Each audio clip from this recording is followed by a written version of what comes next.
ایک ہے بچے کو نظر لگ جاتی ہے، اس کو نظر بد کہتے ہیں، یہ لوگوں کو بھی لگ سکتی ہے، اور ہمارا تجربہ یہ ہے کہ سب سے زیادہ نظر بچے کو ماں باپ کی لگتی ہے، کیونکہ وہ خود اس کو پیار محبت سے دیکھتے ہیں، تو نظر تو اثر کرتی ہے، العین حق۔ تو اب اس کے لیے کسی کے پاس جانے کی ضرورت نہیں، قرآن مجید کی ایک آیت ہے، ان اللہ سیبطلہ ان اللہ لا یصلح عمل المفسدین۔ اس آیت کو 3 مرتبہ پڑھ کے ماں خود بچے کو دم کر دے، روزانہ نظر کا اتارا ہو جائے گا،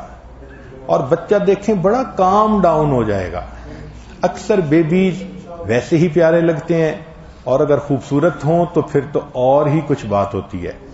تو بچے کو رات سوتے ہوئے یا صبح اٹھ کر اگر یہ آیت پڑھ کے 2 دفعہ 3 دفعہ دم کر دیا جائے تو بچے کے اوپر سے بری نظر کا اثر ختم ہو جاتا ہے۔ ایک ہے کہ پڑھنے والے بچے اسکول میں اچھا پرفارم کریں، اچھے نمبر لیں، گریڈ اچھے لیں،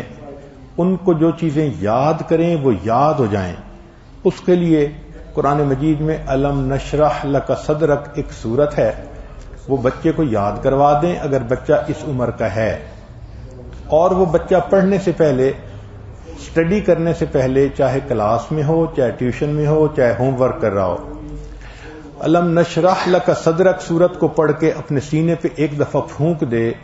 ہم نے دیکھا ہے کہ بچے کی یادداشت میں بہت امیزنگ فرق آ جاتا ہے۔ ہم یہ عمل عام طور پر ان بچے بچیوں کو بتاتے ہیں جو حافظ بن رہے ہوتے ہیں،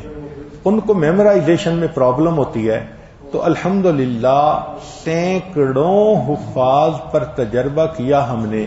اس آیت کو پڑھنے کا ہمیشہ فائدہ ہوتا ہے۔